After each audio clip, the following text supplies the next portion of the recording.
sostenía que las células y los microbios se originaban de la nada, de manera espontánea, podían aparecer las células, pero eso no es así, se ha dicho. Las células no pueden nacer así de la nada, las células nacen de otra célula existente. ¿Y esto está comprobado en la actualidad? Sí, ya no debería ser una teoría. Aquí deberíamos poner el título de ley, porque ya debería ser la ley celular. Las leyes son universales. Y en 1880, Weizmann dijo que todas las células que en la actualidad existen, esas células se originaron de células primitivas. ¿Esto es verdad? Claro, la teoría quimiosintética acerca del origen de la vida ha demostrado que las primeras células que aparecieron en el planeta fueron los procariotas, y esas procariotas nacieron todas las demás células que existen en la actualidad. Eso también ya es una ley. Hay tres postulados entonces con sus tres autores respectivos acerca de la teoría celular. Este primer postulado en la actualidad ha sido ampliado, ahora se dice que la célula es la unidad anatómica, fisiológica, genética, patológica y evolutiva de todos los seres vivos. Pero ese dicho sigue igual, que las células solamente se pueden originar de otras células preexistentes. El señor Weizmann, que dijo que las células actuales se originaron de células ancestrales llamadas procariotas, también es correcto. Estas son los tres principales postulados de la teoría celular que todos debemos tener grabados para el día de hoy. Ahora nosotros vamos a estudiar la clasificación de las células. Hay muchas maneras de clasificar a las células. Lo podemos clasificar jóvenes según su nutrición y alcohol heterótrofos. Lo podemos clasificar según el consumo de oxígeno en aeróbicos o anaeróbicos. Lo podemos clasificar según su tamaño microscópico o macroscópico. Pero la clasificación más importante que piden todos los sistemas de emisión es según su filogenia, es decir, según su grado evolutivo. En otras palabras, según su complejidad. Según su complejidad, las células pueden ser clasificadas en células procariotas y en células eucariotas. Profesor, y uno necesita estar en un ciclo semestral para saber que las células hay de dos tipos, procariotas y eucariotas. Y además yo sé que el profesor de la procariota no tiene núcleo, las eucariotas sí tienen núcleo, y eso todo el mundo lo sabe. Yo no sé qué novedad usted me ha traído cuando yo conozco a un momentito, señor. Yo no te he traído esto. Lo que tiene que grabar es eso, fíjate. Células procariotas, punto número 1.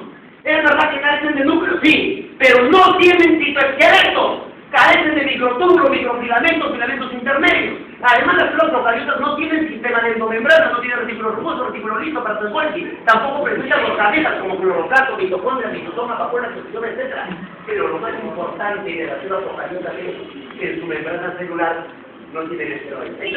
Eso me gustaría que pregunte San Marcos en septiembre, para que muchos alumnos no puedan responder. Profesor, un momentito, este tiene membrana celular, este tiene membrana celular, profesor, los dos tienen membrana celular, y toda membrana celular está formada de fosfolípidos, y en los fosfolípidos también hay colesterol. Sí, pero la única membrana de la célula que carece de cualquier tipo de esteroides vienen a ser jóvenes las células procariotas. Las células procariotas carecen de colesterol en su membrana celular. Otro dato interesante de las células procariotas es que no hay corriente citoplasmática, es decir, el líquido que está aquí en el citoplasma está quieto como un pozo, a diferencia de ese que está en movimiento. En otras palabras, aquí no existe ciclosis. Ciclosis es el movimiento citoplasmático en la parte periférica de la célula. No hay corriente citoplasmática. Otro dato interesante, que las células procariotas sí tienen mesosomas, que son invaginaciones de la membrana celular, donde se realiza el proceso de la respiración celular, es decir, donde fabrica energía llamada ATP. También nosotros sabemos que las células procariotas tienen un material extragenómico. Profesor, ¿cómo que extragenómico? Lo que pasa es que el genoma de las procariotas es suave, es circular, y desnudo le llaman porque no está asociado a las proteínas histonas. Sin embargo, aparte de ese ADN, las procariotas pueden tener otro ADN llamado plásmido. Este plásmido, que es un material extragenómico, le da ciertas características particulares a la célula. Gracias al plásmido, las células procariotas, por ejemplo, las bacterias, pueden ser resistentes a diferentes tipos de antibióticos. Entonces los plásmidos le dan ciertas características particulares a una bacteria. No todas las bacterias tienen plásmidos, solamente algunas tienen plásmidos. El flagelo, las células procariotas tienen flagelo. Profesor, pero una eucariota como mi espermatozoide también tiene flagelo. Señor, pero la diferencia está aquí, en que el flagelo de la procariota está formada de la proteína flagelina, en cambio el tuyo está formada de la proteína tubulina. Y además, hay otra cosa interesante, que la estructura del flagelo de la procariota tiene la fórmula 9+0, en cambio el de ustedes es 9+2. No te preocupes de eso porque hay una lámina especial para indicar esta estructura que le interesa.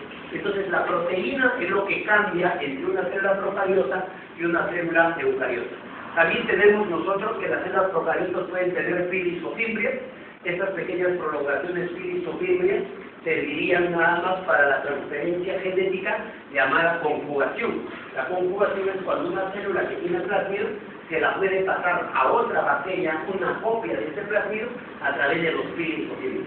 Los ribosomas son los únicos organoides que tienen la procariota, tienen un peso de 60, a diferencia de los eucariotas de 180, su circular, su ARN ya dijimos que es circular y desnudo, y si me preguntan cuántos cromosomas tiene una célula procariota, la respuesta es 1. Normalmente los cromosomas que están en el núcleo de las eucariotas siempre son pares. O sea, una célula eucariota tiene que tener 2, 4, 5, 8, 10, 14, 16, 46 cromosomas, etc. O sea, nunca puede ser impar. En cambio, las células procariotas se considera que tienen un solo cromosoma. O sea, un cromosoma impar. Ya, esto es una célula procariota. Ahora, las células eucariotas se caracterizan porque tienen núcleo, tienen citoesqueleto, tienen sistema de endomembrana, sus ribosomas son 60, a diferencia de los que 70 tienen movimientos citoplasmáticos chiflosos. Su ADN no es circular, más bien es lineal, pero está asociado a proteínas llamadas histonas que en conjunto forman la cromatina. Ahí en ese escrito de color blanco hay diferencias entre la célula procariota y la célula eucariota. Eso es lo que tiene que grabar en la cabeza. Esto es lo que tienes que anotar en tu cuaderno. Ese es el dato más importante. Esto no es lo importante. Lo importante es ese dato que está escrito por ahí. Profesor, entonces ya conozco ciertas diferencias más entre las células procariotas y eucariotas. Pero una célula, profesor, ¿cuántas partes tiene? Pues eso depende de qué célula vas a estudiar. Quiero estudiar la célula que más cosas tiene, profesor. Entonces se está estudiando la célula eucariota. Y las células eucariotas, ¿cuántas partes tienen? Veo que tienen muchas, profesor. No, joven, estás equivocado. Las células eucariotas apenas tienen 4 partes.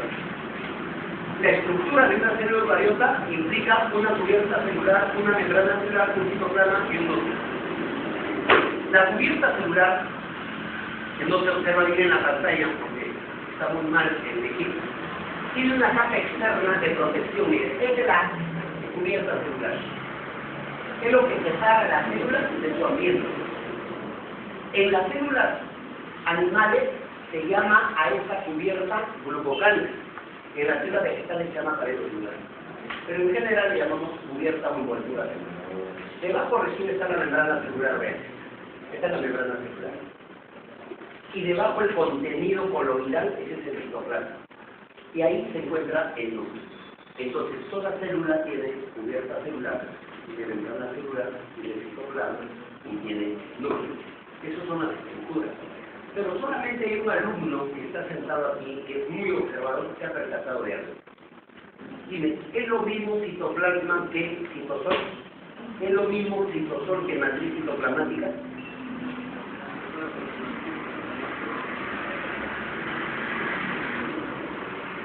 El citoplasma está formado de 3 componentes. ¿Cuáles son? La matriz citoplasmática, llamado también citosol, que es la parte líquida. Luego el sistema de endomembranas, también es parte del citoplasma.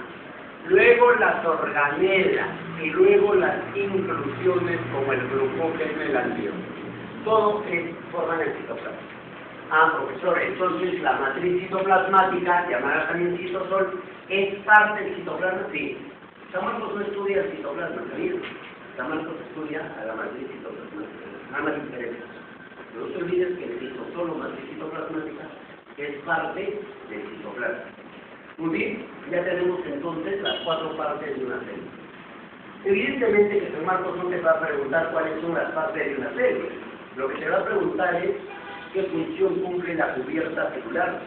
Entonces, para que sepas qué función cumple la cubierta celular, tendrían que estudiar ustedes a la cubierta, que tiene diferente nombre.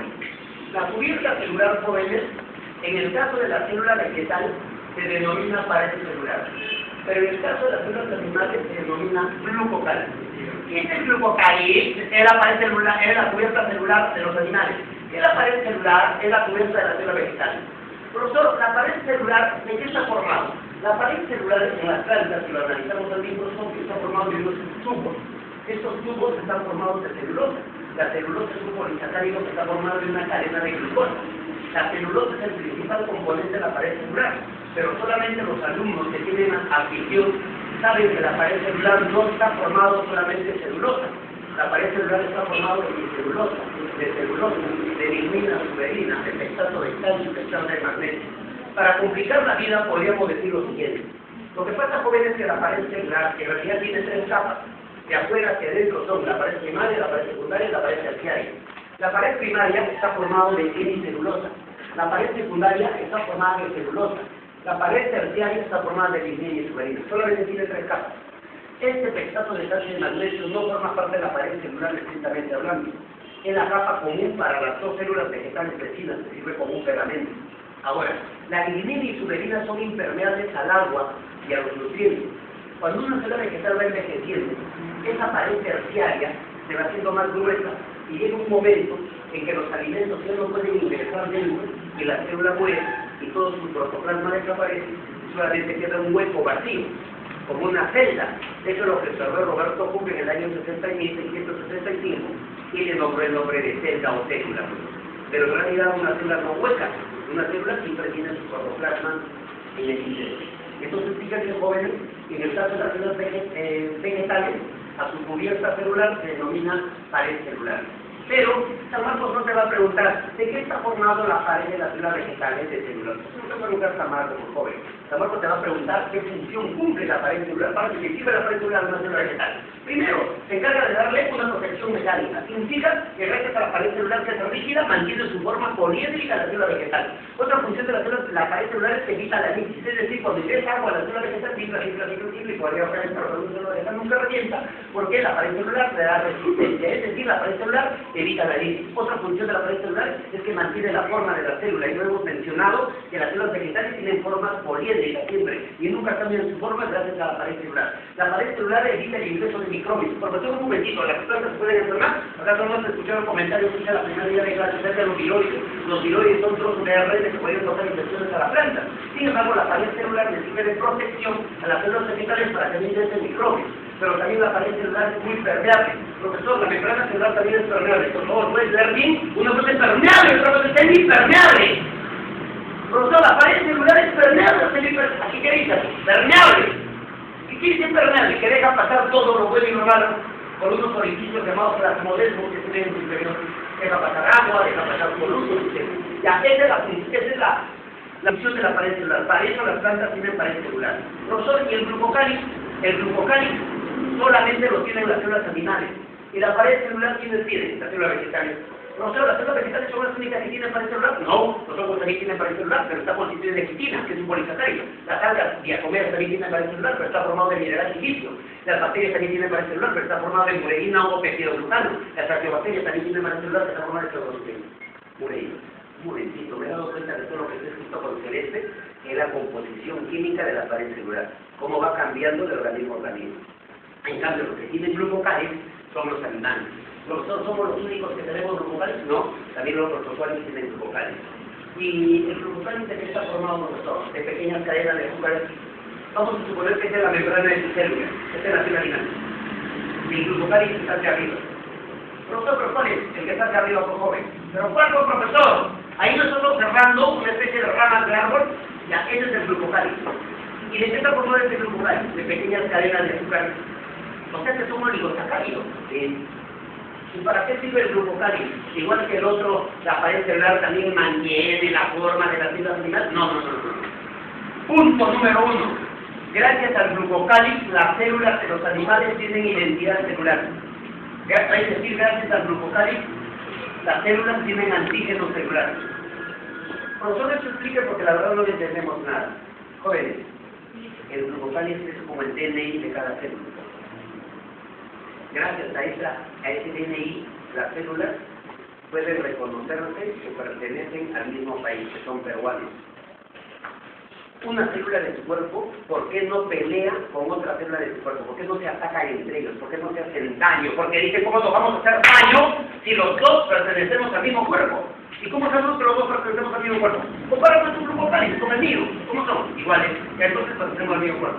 Pero si ingresa un órgano extraño a tu cuerpo, que es un trasplante de un riñón de un perro, por ejemplo, y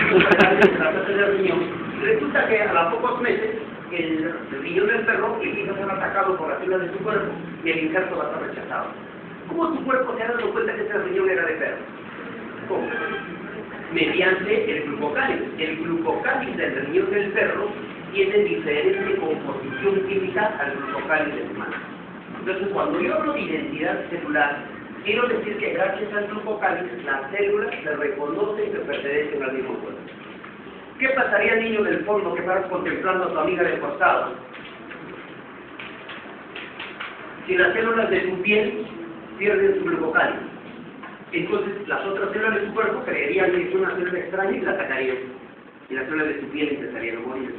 No formarían el pigmento melanina, te empezarías a despintar con una vaquita y te dirían que tienes vitíligo.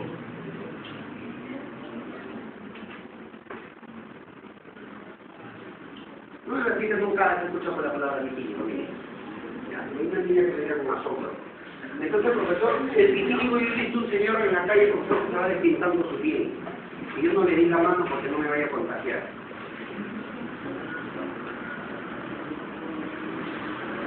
Es una enfermedad autoinmune, se denomina autoinmune porque su mismo cuerpo está atacando a su misma célula. ¿Y por qué lo ataca, profesor? Porque su célula no es identidad, no sabe cómo identificarlo. Entonces las células hay una enfermedad. Por eso es importante que el glucocáliz para la identidad celular. También el glucocáliz interviene en la lesión celular. Mira, tu piel es como una pared de ladrillos. Cada ladrillo es una célula. ¿Quién une a los ladrillos? Une a los ladrillos. No conoce una pared de ladrillos, el cemento, pues. Ya, el cemento viene a ser el gluco. ¿Y qué pasaría si tú no fabricarías glucocáliz en tus células? No se agarrarían bien. Tus células de tu piel caerían y te llamarían niño mariposa. Es decir, el glucocáliz interviene en la cohesión celular para que se mantengan bien unidas. Pero también el glucocáliz interviene como receptor de moléculas. ¿Qué mala suerte tenemos? ¿Tú sabías que gracias a este glucocáliz las hormonas pueden actuar en el glucocáliz? El receptor de las hormonas es el glucocáliz, pero también el receptor de virus. El virus del SIDA, niño, se une a tus células gracias al glucocáliz. El virus del SIDA tiene un glucocáliz llamado GP120 y se une al glucocáliz llamado CD4 del linfocito T4. Y por eso puede ingresar. Y no puede empezar a sufrir de SIDA. Qué mala suerte tenemos. También el glucocáliz sirve para recepcionar la toxina de bacterias. La bacteria llamada Vibrio cholerae, causante de la enfermedad de la bacteria, cuando ingresa a tu intestino, produce unas toxinas. Esas toxinas se unen al glucocáliz y empieza a robar agua de tu intestino y empiezas a terminar con cámaras diarreicas y luego te causa la muerte por una deshidratación severa. Miren cómo el glucocáliz puede servir de receptor de toxinas, receptor de virus, receptor de hormonas. Aquí se actúa como receptor. También el glucocáliz es el responsable de los antígenos sanguíneos. ¿Qué grupo de sangre eres, niña? Soy del grupo A, profesor. ¿Y tú qué grupo eres? El B. ¿Y tú qué grupo eres, niña? A, B. ¿Y tú del grupo eres O? ¿Quién crees que le dio el tipo de grupo sanguíneo a estos jóvenes? El glucocáliz de su glóbulo rojo. El glucocáliz es el culpable para saber a qué grupo de sangre pertenece. No sabía que el glucocáliz servía para los antígenos sanguíneos. El glucocáliz también limita el crecimiento de la célula animal. Una célula cuando nace empieza a crecer. No puede crecer indefinidamente hasta un determinado tamaño. ¿Quién le dice stop? Ahí nada más, no puede crecer más. El glucocáliz. El glucocáliz interviene en el reconocimiento óvulo-esperma. Para que un esperma pueda ingresar al óvulo y pueda nacer tu bebé, el esperma tiene que tener un glucocáliz compatible con el glucocáliz del óvulo de tu novio. Porque si no es compatible no puede ingresar. Por eso que si ponemos un esperma de un animal, por ejemplo de un perro, y un óvulo de un humano en el laboratorio, para que nazca mitad perro, mitad humano. Pero nunca va a poder ingresar el esperma del perro al óvulo porque el esperma del perro tiene diferente estructura tridimensional en su glucocáliz respecto al glucocáliz del óvulo. Entonces diferentes especies no se pueden embarazar, debe ser la misma especie. ¿Por qué? Porque tienen el mismo glucocáliz. Entonces en el proceso de fecundación también interviene el glucocáliz para la unión del óvulo del hígado. Pero se han visto casos raros en el cual el glucocáliz del esperma de un hombre es diferente al glucocáliz del óvulo de su novia. Entonces los dos no pueden tener. Son incompatibles con el glucocario. Eso se llama infertilidad. Él no puede embarazar jamás a su novia, pero sus amigos sí lo pueden. Solamente de cada 10.000 parejas hay una pareja que sufre mala suerte tendría que te toque. El glucocario ahí se opondría al amor. Entonces el glucocario profesor, yo me he dado cuenta, de acuerdo a su explicación, que el glucocario y la pared celular tienen diferentes funciones. Claro que tienen diferentes, pero a los dos se denominan cubierta celular. Solamente que en plantas se llama pared celular y en animales y protozoarios se denomina glucocario. Si hemos estudiado la cubierta celular, ¿quién está debajo de la cubierta celular? La membrana. Y hablar de membrana celular ya es hablar de cosas mayores en biología, ¿verdad? ¿Por qué, profesor? Mala suerte, ahora que los colores no me ayudan aquí. Aquí estamos viendo como si ustedes tuvieran el daltonismo. Usted sabe que en una pantalla hay más de 16 colores diferentes. Pero el niño no lo ve.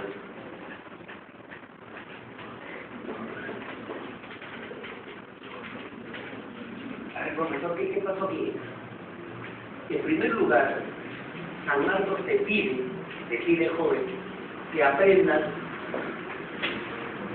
Singer y Nicholson, americanos, el año 72, por primera vez nos mostraron la estructura tridimensional de la membrana y a su modelo le llamaron el modelo del mosaico fluido. Profesor, ¿por qué es mosaico? Eso es lo que no entiendo. Mosaico porque entre los fosfolípidos están incrustadas las proteínas en forma de mosaico. Profesor, ¿y por qué fluido? Fluido porque los fosfolípidos de la membrana no están jóvenes estáticos, están en movimiento. Entonces la membrana no es quieta, está que se mueve. No se olviden que en bioquímica de la clase pasada les dije que los fosfolípidos tenían movimiento de rotación sobre su propio eje, como un trombo. Y también tenía movimiento lateral con sus vecinos del costado que intercambiaban. Y también tienen movimiento de traslación a la otra capa saltada mediante el movimiento de flip y flop. Entonces, eso hace que la membrana celular sea bastante fluida. Estructura de la membrana. La membrana tiene lípidos, tiene proteínas y tiene glúcidos. Las proteínas pueden ser proteínas intrínsecas totales cuando atraviesan todo el espesor y forman unos canales llamados poros hidrófilos. Hay otras proteínas que llegan hasta la mitad, se llaman proteínas intrínsecas parciales. Y hay otras proteínas que solamente están en la superficie, ya sea hacia el exterior o ya sea hacia el interior. Se llaman proteínas extrínsecas superficiales. Los glúcidos siempre son el glucocario. Los glúcidos siempre están hacia afuera. Nunca más encontrar glúcidos hacia el interior de la membrana, siempre hacia el exterior. Y los lípidos más importantes son los fosfolípidos con sus dos colas, y eso que no se nota muy bien en la pantalla, que viene a ser el famoso colesterol, que hace rato te dije que las células procariotas carecían en su membrana celular, ellos no tienen, pero en el caso de las células eucariotas tenemos colesterol. Muy bien. Dogma de la membrana celular. Hoy día he venido a traerles este dato a ustedes, que no lo voy a hacer por un libro de ninguna academia. A ver, profesor, yo he escuchado dogma central de la biología. No, esa es otra cosa, por favor. Ese es dogma de la membrana. La palabra dogma en biología quiere decir, es sinónimo de ley. Y ley quiere decir que ni te atrevas a estar discutiéndome si es verdad o es falso. Ni me pidas que te demuestre porque eso es obvio, es una ley biológica. Toda membrana celular se recicla. Profesor, ¿cómo es eso? Que la membrana jóvenes se puede cambiar cada 5 días, cambian sus fosfolípidos. Profesor, usted está diciendo que una célula cuando nace, que se supone tiene su membrana, esta membrana no lo va a conservar hasta el día que se muere la célula. No, joven. Estas fosfolípidos van envejeciendo y entonces la célula lo retira y nacen unos nuevos fosfolípidos y se pueden desflugar. Eso se llama reciclaje de la membrana celular. Se realiza entre 3 a 7 días aproximadamente, con un promedio de 5 días que acabo de poner aquí. Aquí interesante, yo no sabía que estos fosfolípidos iban cambiando, profesor, a medida que va envejeciendo la célula. Claro que va cambiando. Eso ya es un dogma. Pero también un dogma es que la membrana celular es asimétrica. Asimétrica significa que no tiene simetría. Esta capa externa y la capa interna no son iguales. Profesor, son iguales. Mira, ahí tiene fosfolípidos, colesterol. También hay colesterol dentro, pero no te has percatado algo. Que afuera hay glucosálidos, que jamás encontrarás a él. Entonces, aquí hay otra proteína, afuera no hay una proteína. Aquí hay solo una periférica, aquí hay varias. Entonces, la capa interna y la capa externa no son iguales. No tienen una simetría. Por lo tanto, la membrana celular es asimétrica. ¿Y por qué se dice que es fluida? Es fluida porque las colitas de los fosfolípidos están en constante movimiento. No están quietos. A mayor cantidad de ácidos grasos insaturados, mayor fluidez. A menor cantidad de ácidos grasos saturados, menor fluidez. Una cosa es que sea fluida y otra cosa es que no sea fluida. Profesor, si en el examen de admisión me preguntan ¿quién le da mayor fluidez a la membrana celular? La respuesta sería los ácidos grasos insaturados. ¿Quién hace que la membrana celular no sea fluida? Los ácidos grasos saturados. A mayor temperatura en la célula, aumenta la fluidez. A menor temperatura, disminuye la fluidez. Son datos importantes para la membrana. Dinámica. ¿Qué significa que la membrana celular es dinámica? La membrana celular es dinámica quiere decir que las células jóvenes que pueden dejar pasar sustancias al interior y pueden dejar salir sustancias hacia el exterior. O sea, constantemente está intercambiando sustancias. Hay un dinamismo en la membrana celular. O sea, eso se llama dogma. Pero lo que nos van a preguntar en el examen es funciones de la membrana. ¿Para qué sirve la membrana? Compartamentalización. ¿Qué significa eso? Que gracias a la membrana las células se separan del exterior y tienen una vida privada, una vida íntima, que es totalmente diferente al exterior. La membrana es una barrera semipermeable, no dice permeable, es semipermeable, solamente deja pasar a las sustancias que cumplen ciertos requisitos, a las que no cumplen no la dejará pasar. La membrana sirve para el transporte de solutos de sustancias sólidas disueltas en agua, y eso pueden atravesar a través de la bicapa lipídica o a través de las proteínas. La membrana sirve como respuesta a señales. Si esta es la membrana de una neurona, y me acerco con un alfiler en estos momentos y le incrusto a la membrana celular, e inmediatamente transforma ese estímulo en una respuesta llamada impulso nervioso. La membrana sirve de respuesta a señales.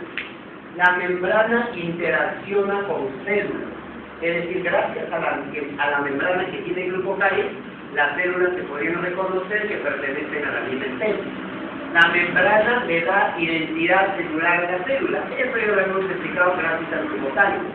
La membrana tiene actividad. Un momentito. ¿Cómo que la membrana va a tener actividad enzimática, profesor? Imagínate que esta célula es la célula del intestino delgado, se llama enterocito.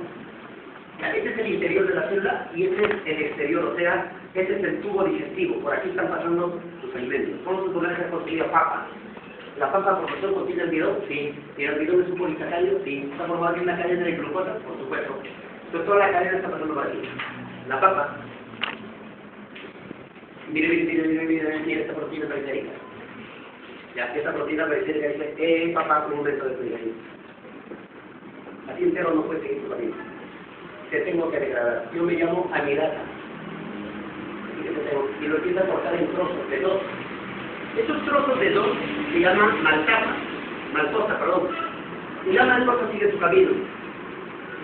Y esta otra encima dice, maltosa, un momento. ¿Se pueden tener ahí, por favor? Aquí de dos no se puede absorber, tenemos que romper. Yo me llamo maltasa, le dice y agarra la maltosa y lo rompe en dos glucosas. Y esta glucosa presenta todo. Porque las enzimas están en la membrana de la célula del enterocismo. Antes se creía que las enzimas digestivas jóvenes estaban ahí en el tubo digestivo, pero no, la membrana está, las enzimas están en la membrana. Por eso dicen que la membrana celular tiene actividad enzimática. Y miren esto de aquí, la membrana celular es un transductor de energía. ¿Alguien sabe qué significa transductor? Transductor significa que puede transformar un tipo de energía en otra. Hace rato agarré un alfiler de un pinchazo a esta célula, esa es energía mecánica. ¿Y en qué lo transformó? En impulso nervioso, que es energía eléctrica. ¿Ves? La membrana transformó un tipo de energía en otra. Y eso significa que es un transductor de energía. Ahí tenemos las principales funciones de la membrana celular. Ahí tenemos el dogma central de la membrana celular. Y todos ustedes deberían anotar en sus cuadros para poder estudiar en la casa y responder a las preguntas del examen. Transporte a través de la membrana. Toda la vida, profesor, preguntan eso en los exámenes de admisión, el transporte pasivo, el transporte activo. ¿Cuándo se llama transporte pasivo? Bueno, aquí ya se me logró más, porque no tramo se encontraba la membrana.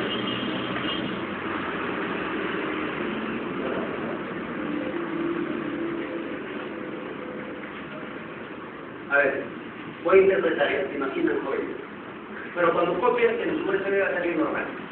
Aquí hay una tapita, aquí, pues, esta es la membrana. Y estos de amarillo son las proteínas que están incrustadas en la membrana. Entonces, por encima es el espacio extracelular y por dentro es el espacio intracelular. Ya. Ahora, ¿cuándo se va a llamar transporte pasivo? Se denomina pasivo cuando una sustancia pasa de un lugar de mayor cantidad a otro lugar de menor cantidad. ¿Ves? Transporte pasivo. ¿Cuándo se va a llamar activo? Cuando va de menos a más. Cuando va de menos a más es porque va en contra de la gradiente. Cuando va de más a menos quiere decir que va a favor de la gradiente de concentración. Se llama transporte pasivo cuando una sustancia se mueve a favor de la gradiente. Se llama en contra cuando la sustancia se mueve en contra de la activo, se denomina cuando va en contra de la gradiente de concentración. Además, el marco dice que en el pasivo no hay gasto de energía, en el activo hay gasto de energía, pero ya les había aclarado las clases pasadas, tanto en el pasivo como en el activo hay gasto de energía, en los dos hay gasto. Claro que en el activo hay más gasto de energía que en el pasivo, pero lo vamos a tomar como enseña esta marca. En el pasivo no hay gasto, y en el activo sí hay gasto. Hay dos tipos de transporte pasivo, la difusión simple y la difusión vertical. A ver si razonan mejor que la otra hora y responden a la pregunta que voy a hacer. ¿Saben cuándo se llama transporte difusión simple? Difusión simple es cuando una molécula utiliza los fosfolípidos de la membrana que no se nota aquí y por ahí ingresa.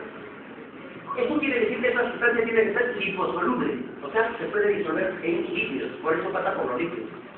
Pero hay otras sustancias que no se quieren ver por los líquidos, porque son hidrosolubles, se odian por los líquidos. Entonces, para poder atravesar la membrana, utilizan esas proteínas de canal que hacen como un túnel y por ahí se están ingresando. Eso se llama difusión simple.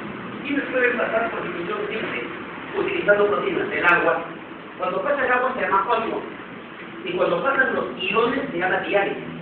¿Y quiénes pasan por difusión simple? Por ejemplo, los gases pasan por los líquidos, el alcohol que tomas pasa por los líquidos, los fosfos, la urea también pasa por los fosfolípidos. Eso es difusión simple. ¿Cómo se llama difusión facilitada?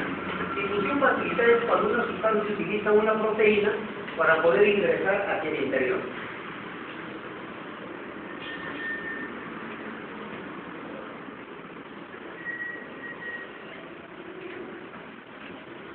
¿Me podría decir en qué se diferencia esta de esta otra? Porque solamente el alumno hábil podría responder. Cualquier alumno así nada más que puede responder. Alguien se ha percatado de eso.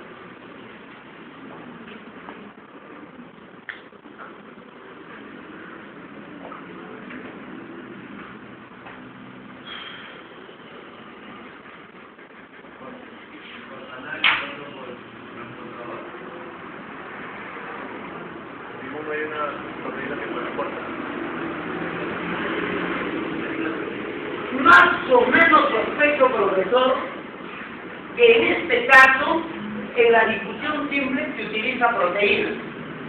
Y en la difusión facilitada también se utiliza proteínas. Pero la diferencia está en que en la difusión simple de las proteínas actúan meramente como unos canales estáticos quietos y por ahí empieza a atravesar las moléculas, sin importar qué cantidad de moléculas ingresen y qué tipo de moléculas. Aquí pasó agua, pero hace rato pasó un ión. Agua y ión son cosas diferentes. Aquí no. Aquí en la proteína, le dice un momentito, si quieres utilizarme bien para que pase, tú tienes que ser compatible conmigo, es decir, tienes que encajar como una llave en tu cerradura. A ver. Tú sí puedes ingresar, pero tú que tienes forma de un cuadrado, no, tú no puedes ingresar bien. A ver, tú, ya, ahora espérate un momento, voy a hacer un giro de 180 grados. Ya, y ahora regreso otra vez. ¿Ves? Por lo tanto, aquí la proteína es móvil. Se mueve. Aquí no, aquí es estático.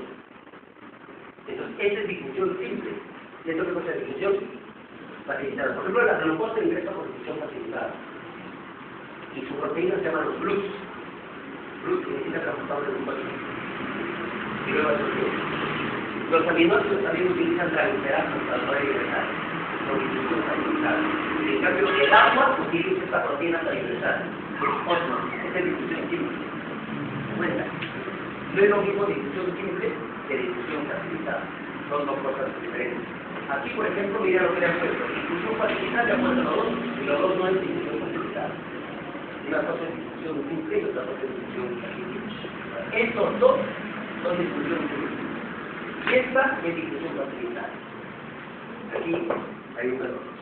Profesor, ¿cuántos tipos de transporte activo hay? Dos, la bomba de sodio y potasio y transporte en masa. Bomba de sodio y potasio es cuando, si es activo es porque pasa de menos a más. Mira, menos bolitas, no bolitas, pasa de menos a más, utilizando esta proteína. ¿Qué se gasta? Es el transporte activo, se va de menos a más. Ejemplo de bomba, tenemos a la bomba de sodio y potasio. Ejemplo de transporte en masa es cuando ingresan masas inmensas a las células, se llama endocitosis, o cuando salen masas de las células, se llama exocitosis. Ejemplos de endocitosis tenemos a la pinocitosis, cuando entra agua, fagocitosis, cuando entra sólido, transporte por receptores, cuando utilizan receptores como el colesterol para ingresar a la célula. Ejemplo de exocitosis tenemos a la egestión, cuando eliminan desechos, secreción, cuando eliminan cosas buenas como proteínas y hormonas, y la transitosis cuando salen anticuerpos fuera de la célula. A estos son ejemplos de transporte activo y ejemplos de transporte activo. Si tú dominas cada una de ellas, me vas a decir qué tipo de transporte vienen a hacer esta de difusión simple, difusión facilitada, etc. ¿Vale?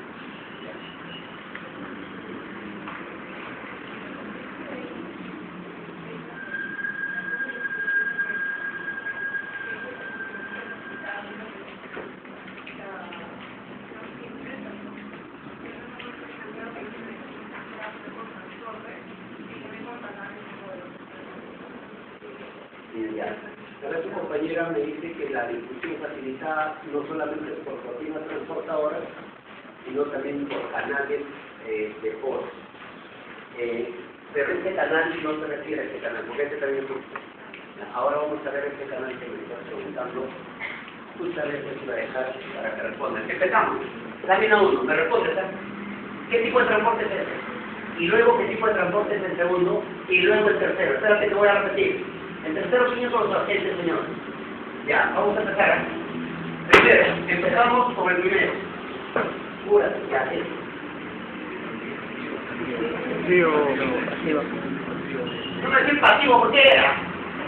Difusión simple, ese.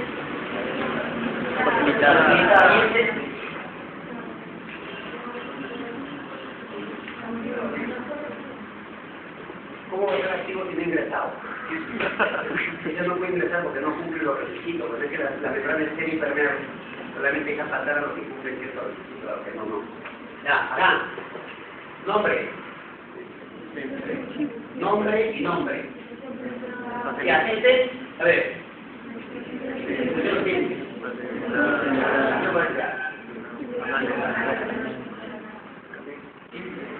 Simple facilitada, no inventes tu nombre. O bomba. ¡Pompa que pompa!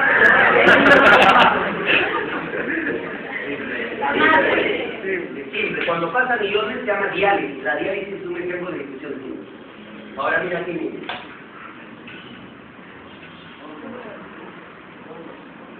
Bomba, o sea, activo. ¿Activo?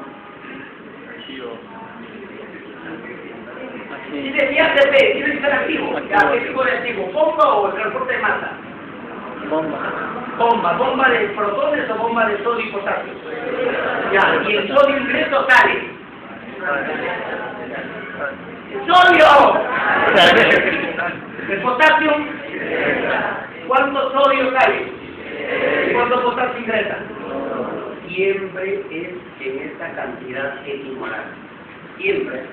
Toda bomba de sodio y potasio, 3 de salida y 2 de ingreso de potasio. ¿Esta es qué es? ¿Activo o pasivo? Activo o pasivo. Pasivo. ¿Cómo va a ser pasivo? Pues este transporte en masa. Cuando sale se llama endocitosis o exo. Y cuando ingresa, cuando ingresa es endocitosis. Ya, este de aquí. Ahí te quiero ver.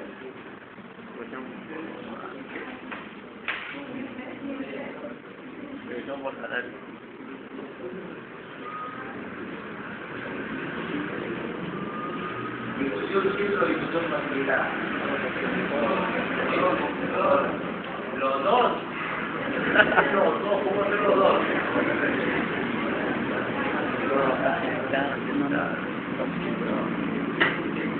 Y este de aquí sería simple, pero alguien lo malogró. Tiene que encajar o no. Y hay movimiento o no de la proteína. Función así misma. Este es otro tipo de proteína del canal. Me preguntaban si era simple o facilitado. Hay dos tipos de canal. Una cosa es este canal. ¿Se da cuenta? Este es difusión simple, ¿no? Proteína de canal. Pero este también es difusión pero facilitada. Los dos son proteína de canal. Pero aquí hay una diferencia, ¿verdad? Porque se necesita movimiento y hay receptores específicos para la proteína. En cambio nosotros permanentemente están abiertos. Muy bien, entonces esto viene a ser los tipos de transporte pasivo, en gasto de energía, activo con gasto de energía. Ahora que hemos estudiado la fisiología de la membrana, vamos a tratar al citosol. ¿Ves que no puse citoplasma? Citosol, matriz citoplasmática. Es de naturaleza coloidal. O sea, ni es líquido ni sólido, es un intermedio. Contiene gran cantidad de enzimas en el citoplasma para el metabolismo celular. Solo debe olvidar, a Marco le gusta preguntar esto. ¿Cuáles son las propiedades del citosol? Isotropía, movimiento browniano y efecto tienda. ¿Qué es isotropía? ¿Qué es isotropía? Son cambios de citogel a citosol. Profesor, pero yo no sé qué es citogel. Citogel es cuando el citoplasma es ligeramente más sólido que líquido. En cambio, citosol es cuando es más líquido que sólido. Profesor, ¿y qué parte de la célula es citosol, qué parte es citogel? La parte periférica del citoplasma es citogel. Y la parte más interna que está alrededor del núcleo es citosol. Pero dice que constantemente el citosol se transforma en citogel y el citogel en citosol. Y a ese cambio constante se llama tixotropía. ¿Qué pasa cuando una célula empieza a hacer tixotropía? Se producen estos movimientos de video. Es cuando unas células como los glóbulos blancos pueden utilizar pseudópodos para moverse de un lugar a otro. Esa es gracias a la tixotropía. Diaperesis, cuando un glóbulo blanco atraviesa la pared de los capilares sanguíneos y se escapa bien. Pregunta que están en el marco con eso, ¿qué es diaperesis? Es la propiedad que tienen los glóbulos blancos de atravesar la pared de los capilares sanguíneos. Esa propiedad es gracias a la tixotropía. También la tixotropía sirve para la ciclosis. ¿Te suena la palabra ciclosis? Ciclosis era cuando en las células eucariotas el citoplasma se mueve. ¿Y saben dónde se observa mejor la ciclosis en el laboratorio? En las células vegetales. Las células vegetales hacen mucha ciclosis, joven. Y aquí estamos viendo una célula vegetal donde el citoplasma da vuelta y los cloroblastos, mira de color verde como son arrastrados en fila india. Esa es la ciclosis. Pero esta ciclosis está garantizado gracias a esa propiedad llamada tixotropía. El movimiento browniano es un movimiento caótico al azar de las micelas del citoplasma. Profesor, ¿qué es la micela? Esa palabra no se entendido. Las linceras son macromoléculas que están flotando en el citoplasma, pueden ser proteínas. Esas proteínas están constantemente que se mueven en diferentes direcciones, hacia la cara. Ese movimiento caótico desordenado se llama movimiento browniano. ¿Y qué es el efecto Tyndall, otra propiedad del citosol? Es cuando tú pasas una linterna, un haz de luz por aquí, la luz directa no circula así, sino que esta luz se dispersa en diferentes direcciones, lo cual demuestra que el citoplasma no solamente está, sino tiene moléculas refractantes. Por eso se dice efecto Tyndall a la dispersión de la luz. Esas son las tres propiedades del citoplasma. Tal vez estas propiedades jóvenes no sean tan importantes. Lo que es importante del citoplasma es el contenido citoplasmático. ¿Qué hay dentro del citoplasma? Dice citoplasma, no dice citosol. ¿Se acuerdan de los componentes del citoplasma? Ya. Primero tenía el sistema de endomembrana, citoesqueleto. El esqueleto celular está formado por los microfilamentos, filamentos intermedios y microtúbulos. Los microtúbulos son de grueso calibre. Los filamentos intermedios, como su nombre dice, son medianos. Los microfilamentos son delgados. Los microfilamentos están formados de la proteína actina. Los filamentos intermedios están formados de la proteína queratina. Los microtúbulos están formados de la proteína tubulina. Rosa, ¿para qué sirven los microfilamentos? Los microfilamentos son los responsables de la ciclosis. ¿Te suena? ¿No te suena? La corriente citoplasmática. Profesor, pero un momentito, hace rato usted dijo isotropía. La isotropía era el responsable de la ciclosis. Y ahora dice usted que es el microfilamento. La verdad no entiendo entonces quién se encarga de la ciclosis. Para que el citogel se transforme en citosol, ya eso se llamaba isotropía, tiene que haber microfilamentos. Sin microfilamentos no puede haber ese cambio. Entonces por eso dicen que los microfilamentos se encargan de la ciclosis, se encargan del movimiento ameboideo, que hemos hablado en la citología, incluso se encarga de la citocinesis, es cuando las células de división celular se estrangulan por la mitad y se dividen en dos células chicas. De eso, para eso sirven los microfilamentos. De la endocitosis, ¿recuerdas cuando la membrana se impagina y como un bolsillo ahí se meten moléculas y también cuando expulsa? Eso es gracias a los microfilamentos. Los microtúbulos, ¿para qué sirven?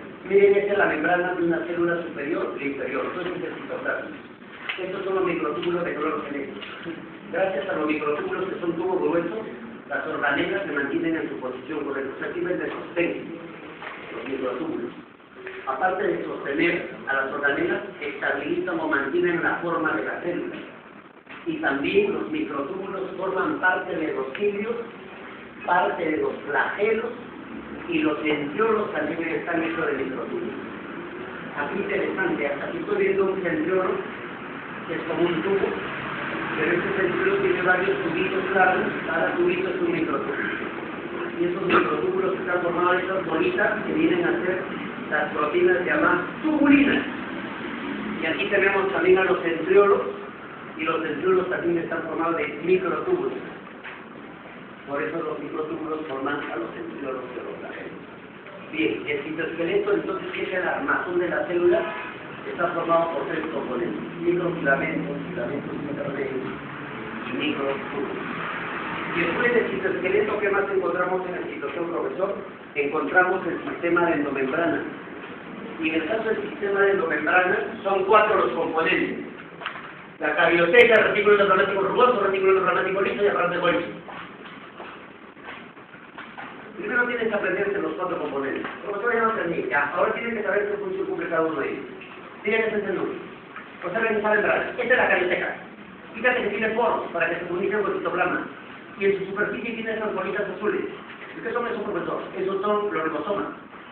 Profesor, ¿y los ribosomas no se sintetizaban proteínas? Sí. Entonces la carioteca, su función sería sintetizar proteínas, por supuesto. Sintetiza proteínas. Pero vayamos al retículo endoplasmático rugoso. Presta atención aquí, por favor. El retículo rugoso es la continuación de la carioteca. ¿Por qué le llaman rugoso? Porque tiene unas bolitas que le dan el aspecto rugoso. Esas bolitas azules vienen a ser los ribosomas. ¿Y por qué no se caen los ribosomas, profesor? Porque están pegados. ¿Cómo están pegados? Mediante una proteína llamada ribofonina.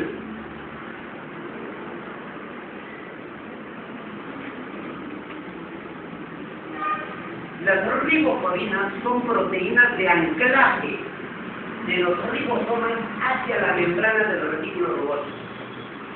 ¿Y para qué sirve el retículo rugoso, profesor? Como tiene el ribosoma, sintetiza proteínas, pero además dicen que inicia el proceso de glucosilación. Profesor, eso es lo que nunca he entendido. ¿Qué significa que el retículo rugoso realiza glucosilación? Glucosilación es el proceso por el cual a una determinada sustancia le vas a agregar glucosa. Por ejemplo, si es una proteína, en la glucosilación le agrego glucosa. Y todos se llaman glucoproteínas. Si fuera un líquido, le agrego glucosa. Todo se llama glucolípido. Entonces, ¿dónde se inicia el proceso de glucosilación? Se inicia en el retículo endoplasmático rugoso. Rugoso porque tiene ribosomas. Pero miren, por favor, esto se van a los parece que no se percatan. Este no tiene ribosomas. Entonces se llama retículo liso. ¿Para qué sirve el retículo liso? El retículo liso se encarga de la detoxificación, es decir, bloquea las sustancias tóxicas o venenosas que ustedes ingieren a diario. Nosotros no consumimos veneno. No te puedes consumir veneno, señora, que no estás consumiendo nada más hamburguesas, salchipapa, pollo a la brasa que tiene sustancias cancerígenas como las benzoiazepina. Y además has consumido drogas como el alcohol, el cigarro, que también son tóxicos. Y deberías morirte. ¿Y por qué no te mueres? Porque tu retículo endoplasmático hizo que ese señor, no te preocupes, para eso estoy yo. Para bloquear los venenos. El retículo hará el proceso de detoxificación. ¿Qué célula de mi cuerpo tiene, profesor, mayor cantidad de retículo liso? La célula del hígado. Por eso el hígado es considerado el laboratorio del cuerpo humano. Es el órgano detoxificador por excelencia. Cuando consumimos alcohol, pobre hígado le damos trabajo. Cuando consumimos cigarro, pobre hígado le damos trabajo. Cuando consumimos marihuana, éxtasis, cocaína, pobre hígado le damos trabajo. Cuando consumimos pollo de la brasa, pobre hígado le damos trabajo. Hasta que un día te va a decir tu hígado, ¿a tanto has abusado de mí? Ahora estoy enfermo, tengo cirrosis. Entonces no debemos aprovecharlo de la nobleza del retículo endoplasmático. Es verdad que se encarga de la detoxificación de fármacos. ¿Tú sabías que los fármacos tienen jóvenes sustancias tóxicas? Y sin embargo consumimos fármacos, pues si no, ¿cómo te vas a curar de tu enfermedad? Tienes que consumir. Profesor, pero usted está diciendo que tiene fármacos, no te preocupes, para que está el retículo liso. También el retículo liso destruye plaguicidas, herbicidas. Para acabar con las pestes, los señores empiezan a fumigar las plantas con veneno. Pero ese veneno se impregna en una planta y tú lo comes en ensalada. Pero porque no te causa daño, porque tienes el retículo liso que se encarga de la detoxificación. El retículo liso también jóvenes sintetiza líquidos, como esteroides. ¿Me puede dar un ejemplo de esteroide? ¿El cual es? Jóvenes. Hace rato, no sé si les hablé que la membrana se recicla. Entonces se tiene que cambiar el colesterol viejo. ¿Dónde se fabrica el nuevo colesterol? En el retículo endoplasmático liso.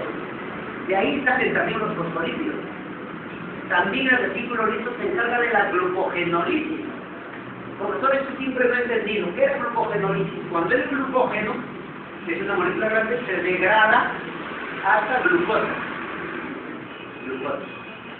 Pero se ha demostrado en la actualidad, porque eso dice el libro de academia, que no es el retículo liso el encargado de hacer la glucogenolisis, sino hay unas vesículas, parte del retículo liso, que se llaman glucosomas, y los glucosomas se encargan del proceso de la glucogenolisis. Otra cosa importante es que en las células musculares al retículo liso se llama retículo sarcoplásmico y su función es almacenar calcio. Y el calcio es importante para la contracción muscular. Miren para todo lo que servía el retículo liso. Interesante este libro. Y profesor, ¿y el Golgi? Está aquí, el Golgi. ¿Para qué sirve? El aparato de Golgi está formado por estos sacos, uno encima de otro, cada saco se llama lisosomas. Se encarga de la glucosilación, esta palabra me suena, de agregar glúcidos a los lípidos de la proteína. También secreción. ¿Cómo es secreción? Mira, una vez que el Golgi ya ha fabricado todas las proteínas del glúcido, de eso se encarga el aparato de Golgi. También se encarga de la síntesis de glúcidos. Ah, con que aquí se fabrican glúcidos. ¿Qué glúcido, profesor? Por ejemplo, la lactosa. ¿Qué glúcidos? Por ejemplo, la celulosa. Dime un momentito, ¿dónde hay celulosa? En la pared celular vegetal. ¿Y a la pared celular vegetal de dónde tiene esa celulosa? ¿Lactosa dónde hay? ¿Dónde hay lactosa? Bioquímica, en la leche. ¿Y dónde se fabrica la leche? ¿Dónde se fabrica la leche? ¿En la vaca? En los mamíferos. Se llaman mamíferos porque tienen mamas. Por ejemplo, las hembras en los mamíferos tienen mamas desarrolladas. Y en sus mamas hay células. Si le dan una célula, esas células tienen gran cantidad de aparato de Golgi. Ese aparato de Golgi empieza a fabricar lactosa. Esa lactosa se va acumulando en una bolsa. Y eso se llama leche. La leche se fabricaba en el aparato de Golgi. Yo pensé que la leche se fabricaba en el pasto, por eso le dan la grasa mágica. Pero la leche no se fabrica en el pasto. La leche lo fabrica en el aparato de Golgi. Y eso se acumula en las bolsas y ahí se forma el líquido nutritivo para el niño. Interesante este Golgi, hace muchas cosas. Forma el acrosoma del esperma. ¿Profesor qué es eso? Porque no tengo que su cabeza tiene una bolsa llena de enzimas. Y con esas enzimas empiezan a destruir la pared del óvulo para poder fecundarlo. Esta bolsa de enzimas se llama acrosoma. ¿Y saben qué cosa es el acrosoma? Es el aparato de Golgi modificado. También el aparato de Golgi origina los lisosomas. Profesor, lisosomas. Bien, este aparato de Golgi bota unas vesículas y esas vesículas que salen se quedan en el citoplasma y ahí se llaman lisosomas. El lisosoma es un organismo. Las vacuolas también se forman en el aparato de Golgi. Esos datos que están escritos allá me parecen interesantes para el examen de adultos. Por lo tanto, todos debemos grabar esto en la cabeza. Muy bien. Ahora vamos a pasar a las organelas. Las organelas se pueden dividir en las que tienen membrana y las que no tienen. Las que no tienen membrana se llaman ribosomas, que son esos puntitos negros. Los ribosomas jóvenes pueden estar solitos o con sus amigos en fila india. Cuando están en fila india se llaman polisomas o polioribosomas. ¿Por qué dicen que los ribosomas son de naturaleza nucleoproteica? Porque está formado por el ácido nucleico ARN y la proteína. ¿Dónde se originan los ribosomas? Los ribosomas se originan en el nucleolo del núcleo. En el nucleolo del núcleo. Ahí nace. ¿Cuál es la función del ribosoma? Sintetizan proteínas. ¿Cuántos tipos de ribosomas hay? Dos. Las células procariotas tienen ribosomas 60S y las células eucariotas tienen ribosomas 80S. Las arqueobacterias, mitocondrias y cloroplastos tienen ribosomas 55S. ¿Qué significa 70S, 30, 50? Que los ribosomas tienen dos subunidades, la pelota mayor y la pelota menor. Este se llama subunidad mayor y subunidad menor.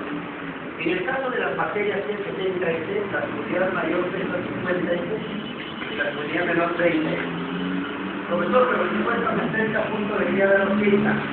No, porque la unión de los dos al unirse se pierde una fracción, por eso queda 60. Lo mismo en la eucariota, mira, 60 y el otro, aquí está más, aquí debería ser 60 y aquí 40.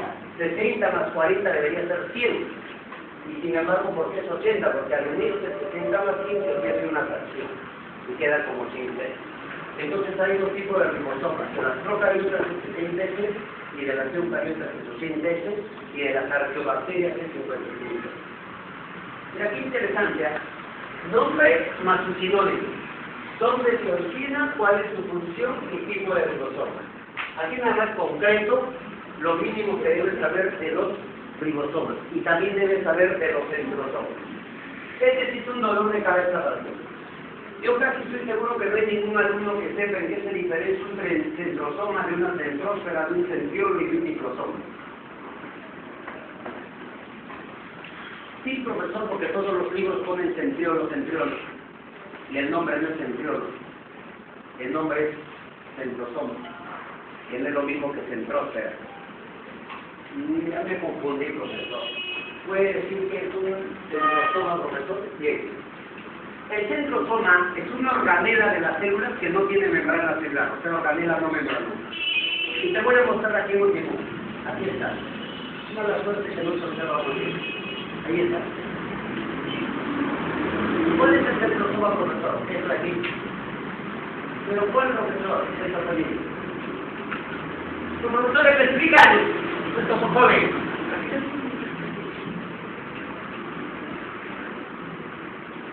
Si usted me dice, profesor, que el centrosoma es todo, entonces el centrosoma tiene varias partes, ¿sí? Estos dos tubos que están en forma perpendicular en forma de la letra T se llaman microsoma.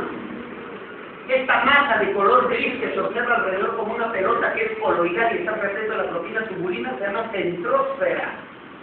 Esos filamentos que sobresalen, que están hechos de microtúbulos, se llaman ásteres. Ásteres. Centrósfera. Y microsomas, los tres centrosomas. Eso quiere decir que este diplosoma es parte del centrosoma, ¿sí? Pero el diplosoma está formado por dos tubos. Estos barriles se llaman centriolos. Profesor, ¿cuál es el centriolo? ¿Los dos o cada uno? Cada uno. O sea, ¿cuántos centriolos tiene un centrosoma? Dos. Y un centriolo, fíjense, es así, más grande aquí. Se pone un tubo, pero vean su pared. Su pared tiene varios tubitos. ¿Están los tubos de cuántos? De tres. Aquí hay un triplete. Aquí hay otro. Cuenta cuántos tripletes hay. Está bien. 1, 2, 3, 4, 5, 6, 7, 8, 9. 9 tripletes y al medio es hueco vacío. Entonces la fórmula de un centriolo es 9 tripletes más 0 central. Y es triplete porque son 3 tubitos. Y cada tubito, jóvenes, es un microtúbulo. Es un microtúbulo que ya saben cómo estaba formado hace rato de mostrar. ¿Y por qué allá dice, profesor, que los centriolos se originan por autoduplicación en la fase de interfaz? Yo no entiendo. Jóvenes, la interfaz en el ciclo celular tiene el periodo G1, periodo S, periodo G2. Miren los dos centriolos. Este es el periodo G1. Cuando van a ingresar al periodo S, los dos centriolos se separan. Y de este empieza a formar chiquitos. Y de este también forma chiquitos. Eso está pasando en el periodo S. Y cuando ya están en el periodo G2, mira, tenemos dos microsomas. Se han autoduplicado. Claro, por eso dice que se autoduplican en el periodo S. Función. Forma el uso mitótico. ¿Qué es el uso mitótico? En la mitosis, los cromosomas están unidos a estos filamentos negros llamados uso mitótico. Y el uso mitótico, ¿qué cosas son? El uso mitótico, jóvenes, es microtúbulos que se han formado del centrosoma, estos centriolos.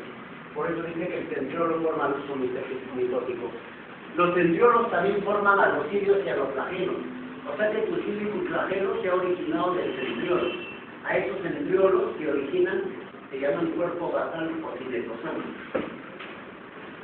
¿Cuáles son los componentes de una centrosoma? El diplosoma, la centrósfera y los ásteres. Ahí están los componentes.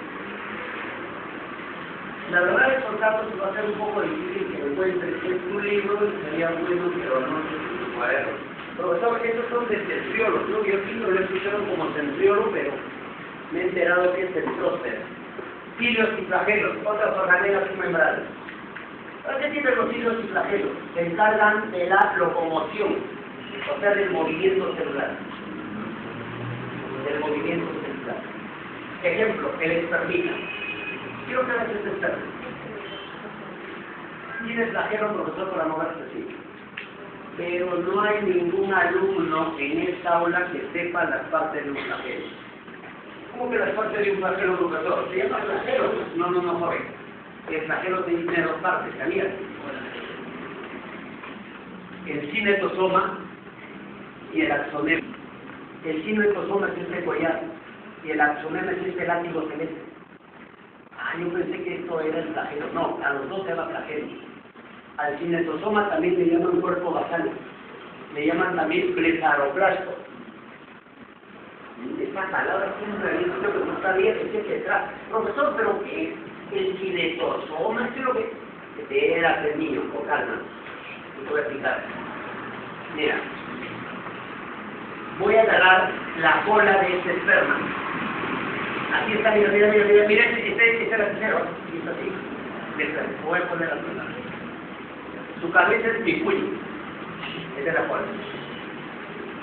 Ya, lo voy a poner así un momento. Aquí está, la cola. Esta es la membrana. Y aquí está la cabeza. Y aquí está. Profesor, pero eso tenía dos partes, pues el cinetosoma y el axonoma. El cinetosoma es esto, mira. Y el axonema es lo que tú le llamas propiamente dicho flagelo. ¿De dónde se origina el flagelo? El cinetosoma. ¿Pero qué es el cinetosoma, profesor? ¿Qué es? El cinetosoma, amigo, es un centriolo. ¿Te acuerdas del centriolo que era como un tubo y tenía tubitos ahí alrededor? Míralo de frente. No eran 3 tubitos y no eran 9 y el centro era hueco. 9 tripletes más 0. ¿Te acuerdas o no la fórmula? Ya, ahora de este nace este flagelo. Y ahora mira el he cortado y míralo de frente. No hay 3 y no hay 2. ¿Y cuántos 2? 9. Y al centro también hay 2. Entonces la fórmula es del flagelo 9 dupletes más 2. En cambio en la célula procariota su flagelo es 9 dupletes más, o sea que debería ser así 9 alrededor más 2 centrales, pero aquí el centro no tiene nada, ¿ves? Este sería una procariota. Pero el centriolo, que es el blefaroplasto, es 9 tripletes. ¿Te das cuenta que aquí hay 3? 3 y al centro 0. ¿Ves? ¿Cómo cambian las fórmulas? ¿Cómo cambian las fórmulas? Profesor, pero lo que no entiendo, estas bolitas que son. Estas bolitas son estos tubos amarillos. ¿Y estos tubos amarillos qué son, profesor? Los microtúbulos.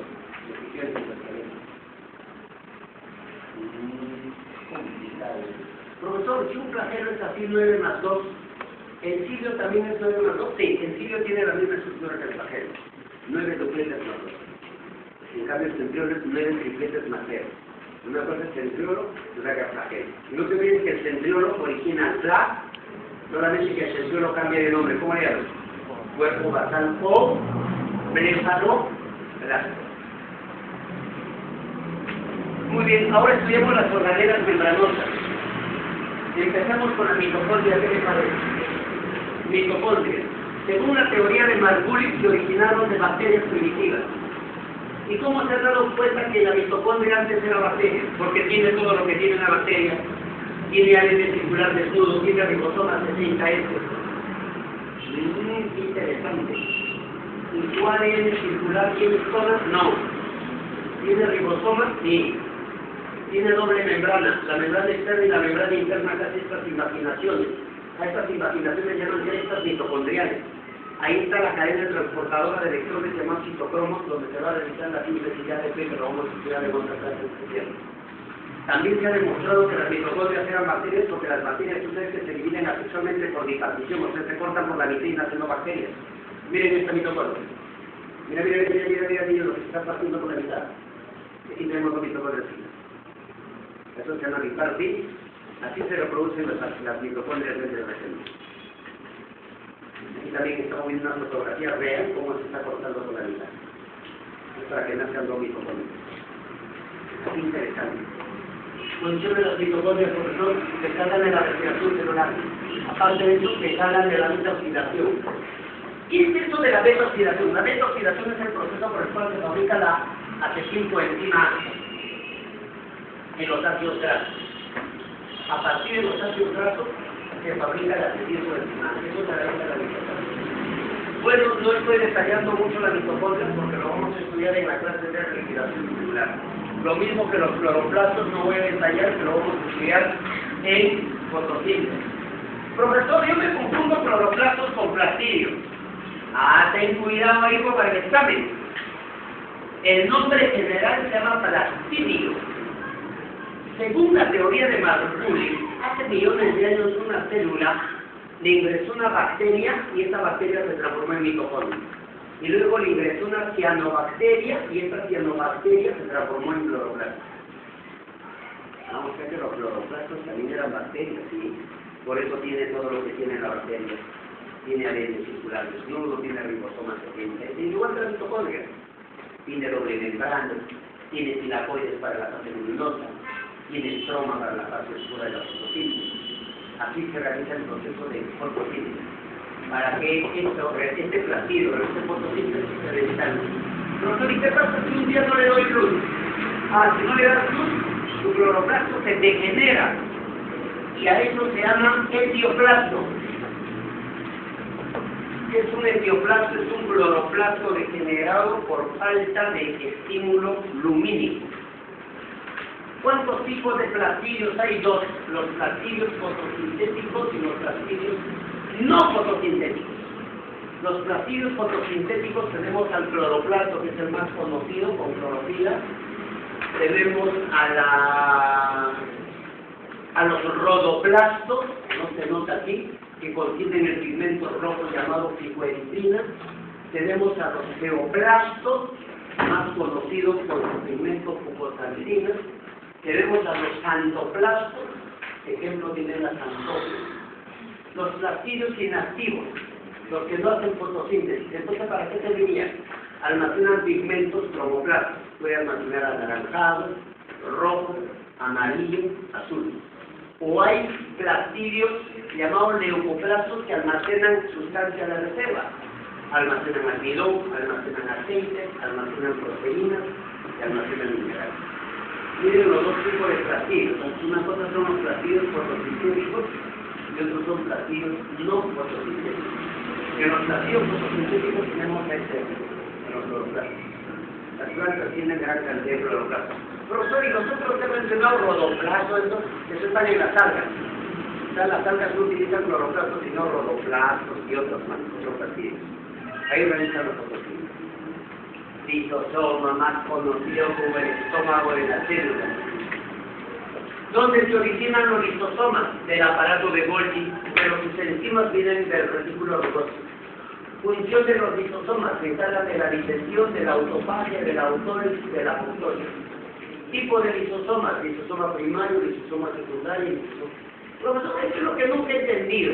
Eso es lo que te voy a explicar por favor. Será la pantalla. Mira el aparato de Golgi. Mira cómo ha botado esta bolsita.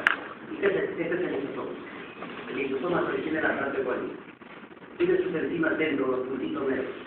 Este lisosoma, cuando está tranquilo ahí, se llama lisosoma primario. Pero resulta que esta célula llamada macrófago se acaba de comer esta bacteria. Tiene envuelto dentro de esta bolsa llamada fagosoma. Entonces el lisosoma dice: con mis enzimas tengo que asesinar esta bacteria. Se juntan los ojos. Y ahí empieza a matar. Ahora este lisosoma, que se llamaba lisosoma primario, aquí se llama lisosoma secundario. Al lisosoma secundario también le llaman heterolisosoma. También le llaman vacuola digestiva.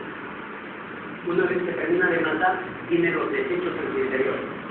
Esto que solamente tiene desechos, este lisosoma se llama lisosoma terciario.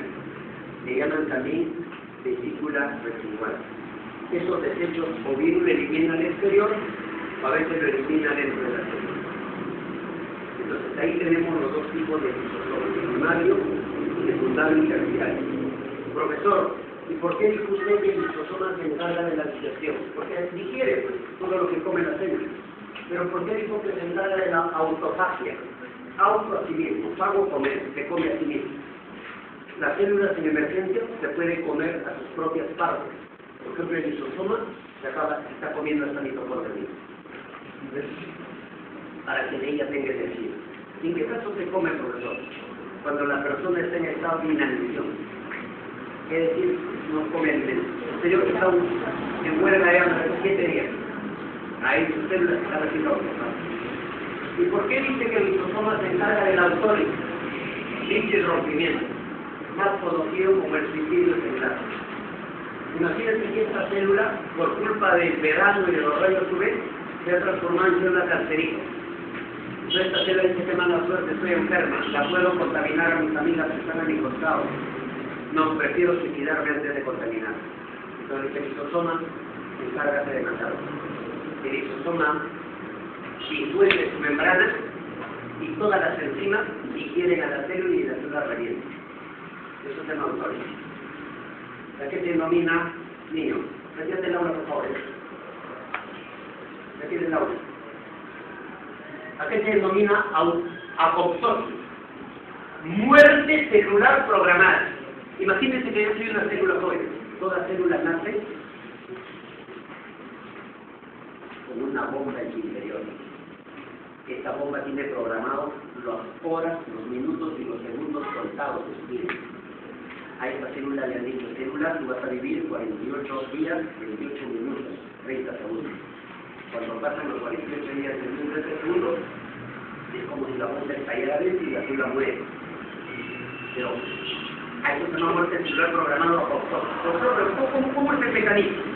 El mecanismo es que la bomba serían los genes que están en el núcleo de la célula. Él tiene la orden. Y cuando se cumple el tiempo, los genes le dan la orden al lisosoma.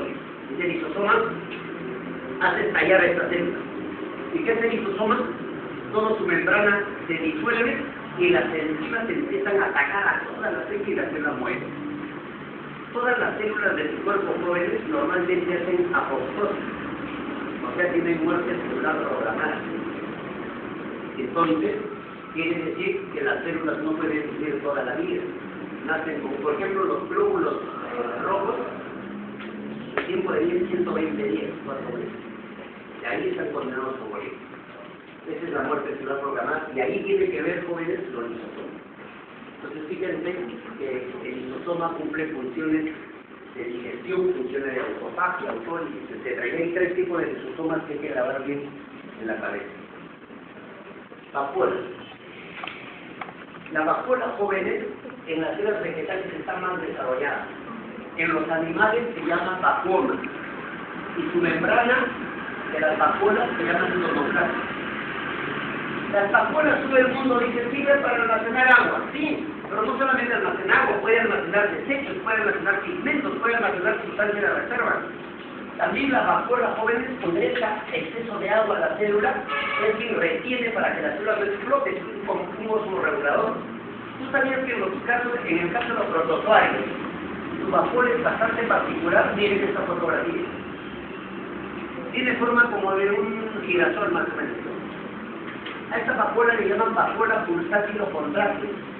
¿Saben para qué sirve? Cuando ingresa demasiada agua en el interior, para que el protozoario que no tiene pared celular no pueda explotar, él absorbe el exceso de agua y mediante estos túneles, como un chisguete, empieza a expulsar el agua hacia el exterior. Entonces, de esta manera controla la presión osmótica intracelular. Para eso sirve la vacuola en el caso de los protozoarios. La vacuola está más desarrollada, no se olviden, en las células vegetales. Esto van a tener problemas ustedes, jóvenes, los famosos peroxisomas. Los peroxisomas se encuentran en células animales y vegetales. ¿De dónde se originan los peroxisomas? De otros peroxisomas por bipartición. ¿Por qué llaman peroxisomas? Porque destruyen peróxido de hidrógeno, que es un veneno, el H2O2. ¿Qué enzima utiliza para eso? La catalasa. Pero todos los alumnos pre solamente saben que el peroxisoma destruye el peróxido, pero no saben que el peroxisoma se encarga de la retoxinación. No me digas que es retoxinación al trabajo de la síntesis de acetil y también se encarga de sintetizar urea. Interesante. Y eso es lo que me interesa. Fotorrespiración. Eso deberían estudiar en el tema de fotosíntesis. ¿Alguien sabe qué es fotorrespiración? No tenemos ni la menor idea de verdad. Fotorrespiración es un proceso, jóvenes, en el cual las plantas no tienen CO2. ¿Tú sabes que las plantas utilizan CO2 para la fotosíntesis? Ya, cuando no hay CO2, las plantas hacen un proceso llamado fotorrespiración. Y en este proceso, que no te voy a explicar ahora con detalle, porque lo vamos a hacer en otra clase, en este proceso, jóvenes, intervienen los peroxisomas. Tienen aquí su peroxisoma, hemos cortado por dentro. Encima tiene, dentro tiene encima.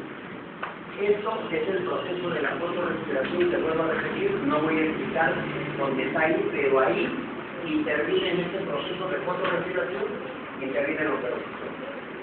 Muy bien, ahí tenemos entonces peroxisoma, su origen y función. De cada organela, no sé si te has percatado, estamos estudiando origen, función, origen, función, origen, función. Glioxisoma, eso es propio de las plantas, los animales no tienen, son típicas de las células vegetales, intervienen en la germinación de las semillas, se originan por la impartición de otros glioxisomas. Entonces, esto de que germinación no entiendo. Mira, joven, esto es una semilla. Sale aquí la verdad del mundo. Esta es la plantita en miniatura. Y este es el famoso cotidianón, que es el alimento de la planta. ¿Saben qué hace, jóvenes, el glioxisoma? El glioxisoma induce de que esta semilla, toda esa semilla, empiece a fabricar una hormona llamada giberelina. La giberelina estimula la fabricación de las enzimas llamadas amilasas. Estas amilasas empiezan a degradar al cotiledón, porque el cotiledón es el nutriente, y lo transforma en glucosa. Esa glucosa le sirve de alimento a este embrión, y el embrión al alimentarse empieza a crecer, y le empiezan a hacer la plantita de la semilla. Ahí empieza la germinación. ¿Quién ha intervenido en el proceso de germinación? El glioxisoma. Entonces el glioxisoma solamente lo tienen las células vegetales. Aquí no le hemos puesto los nombres. Es una nueva organela que se acaba de encontrar, interviene en el proceso de la gluconeogénesis. Gluconeogénesis es formar glucosa a partir de sustancias que no es azúcar. Por ejemplo, a partir de lípidos se puede formar glucosa. A eso se llama gluconeogénesis. Y eso se puede realizar en los microsomas. Los microsomas son fragmentos de aparato de Golgi. Ese es otro tipo de organela. Estamos en el citoplasma y las organelas. Núcleo.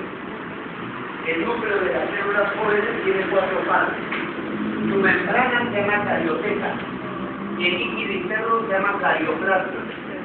La cromatina es el hilo azul que está enmarañado, que está formado de ADN y isómeros.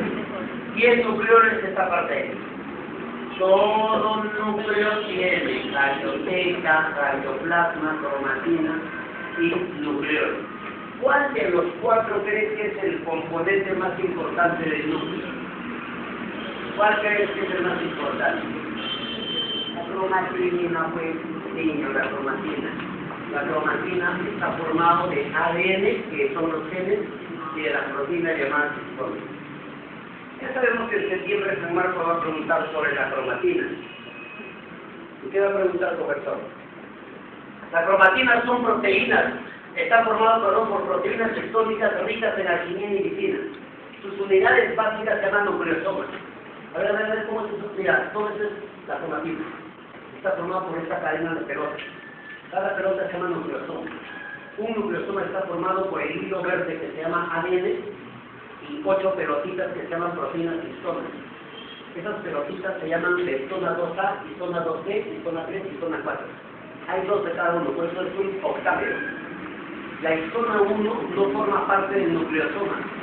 Entre los 2 nucleosomas hacia el medio está la histona 1, que son estos cuadrados. Ahora, hay 2 tipos de cromatina.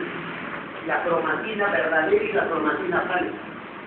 La eucromatina se encuentra en la parte central del núcleo, ese es el núcleo. Y la heterocromatina está en la parte periférica. La eucromatina se llama así porque sus genes están activos, están funcionando. La heterocromatina, sus genes están así, durmiendo. La heterocromatina, jóvenes, son 2 tipos, constitutiva y facultativa. La constitutiva es aquella cromatina que siempre tiene activa, nunca funciona. Los científicos en un inicio le llamaron cromatina o genes basura. ¿Por qué? Porque creían que eran desechos de genes. Sin embargo, muchos científicos dicen, yo no creo que las células tengan genes por las puras. Para algo debe servir. Que no lo hayamos encontrado su función no significa que no sirva para nada. Y creo que tienen razón. Todavía la ciencia no descubre para qué sirve esta cromatina constitutiva. Pero hasta ahora no sabemos que esos genes no funcionan. Pero la cromatina facultativa es una cromatina que, si bien es cierto, no trabaja, pero en caso de emergencia se puede activar y puede trabajar. Un ejemplo de cromatina facultativa es el cromosoma sexual X de las mujeres. ¿Tú sabes que las mujeres tienen dos cromosomas sexuales? Ya, uno no funciona. Ese que no funciona es heterocromatina facultativa. Y a eso le llaman corpúsculo de Barr. Solamente las mujeres tienen corpúsculo de Barr, un hombre no tiene corpúsculo de Barr. Y cuando es un análisis de células de un hombre y encuentra corpúsculo de Barr, es porque tiene síndrome de Klinefelter. En el síndrome de Klinefelter tienen un cromosoma de mujer los hombres. Y por eso los senos les empiezan a crecer al joven, la cadera y los glúteos les empiezan a crecer, su testículo desaparece, su pene se hace pequeño, su voz es de mujer, etcétera, etcétera. Esas características que son de mujer es por culpa de eso.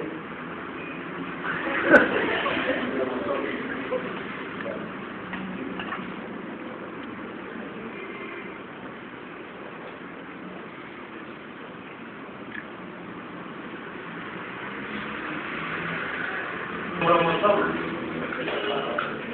Antes que no gane, cromosoma.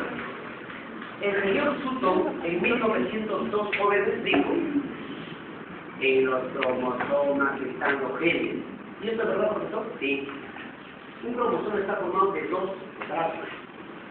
Uno, dos. Cada brazo se llama cromátides. La parte angosta se llama kinetoporo. Ahí hay unas proteínas llamadas centrómeros, donde se va a unir el uso cromático para la división celular. Hay 4 tipos de cromosomas: pelocéntricos, acrocéntricos, metacéntricos y metacéntricos. Metacéntricos son aquellos cuando el brazo B y el brazo Q son del mismo tamaño. Su metacéntrico es cuando el brazo B es más pequeño que el brazo Q. Acrocéntrico o subtelocéntrico es cuando el brazo B es demasiado pequeñito y este brazo es muy largo. Telocéntrico es cuando no tiene brazo B, solamente tiene brazo. Todos existen los humanos, excepto los cromosomas telocéntricos, no existen humanos. En insectos hay telocéntricos, pero en humanos no pueden. Estos son los tipos de cromosomas. Los cromosomas están formados de cromatina y la cromatina está formada de ADN. Cada trocito de ADN se llama gen, y un gen es para un determinado rasgo físico de tu cuerpo. Entonces los cromosomas es verdad que contienen a los genes, según la teoría de Sutton. Y el dogma central de el famoso dogma, profesor, nunca he entendido el dogma. El dogma es cuando a partir de ADN fabricas ARN y a eso se llama transcripción. Y cuando a partir de ARN en los ribosomas fabricas proteínas, a eso se llama traducción. La transcripción a la traducción forman el dogma central de la biología. Cuando el ADN fabrica otro ADN se llama replicación. Cuando del ADN se forma ARN se llama transcripción. Cuando del ARN se fabrica proteína se llama traducción. Pero ahora se ha ampliado el dogma, miren. Ahora antes sabíamos solamente replicación, transcripción, traducción. Ahora puede haber retrotranscripción. O sea, de ARN puedes formar ADN. Eso lo hace el virus del SIDA. Y también de ARN puedes formar otro ARN. A eso se llama transcripción, pero replicación de ARN. Y también a partir de proteína puedes formar otra proteína. Eso lo hacen los priones. Son proteínas sintéticas. Este es un dogma moderno. Este es un dogma antiguo. La síntesis de proteínas se hace en los ribosomas gracias al ARN mensajero que tienen los codones y gracias al ARN de transferencia que tienen los anticodones. Codón y anticodón deben encajar para que suelte el aminoácido y así los aminoácidos se van uniendo mediante la enzima transferasa y se va formando la proteína. Mientras que la traducción se realiza en el citoplasma, la transcripción y la replicación se realiza dentro del núcleo de la célula. A eso normalmente le llaman el dogma central de la biología.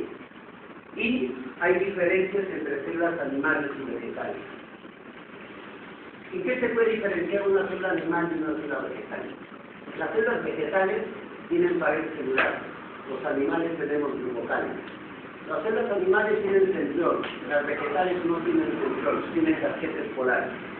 Las vegetales tienen placidos, los animales no tenemos placidos. Los vegetales tienen lisosomas, los animales no tienen lisosomas. Los lisosomas que tenían los animales y las plantas no, y ahora se demostró que los dos tienen lisosomas. Hay diferencias y semejanzas entre la célula animal y la célula vegetal. Y se ha acabado muy bien. Y también se ha acabado la clase, ya que hemos terminado. Muy bien, profesor, esta semana hemos desarrollado el capítulo de psicología. De verdad hemos desarrollado psicología. La próxima semana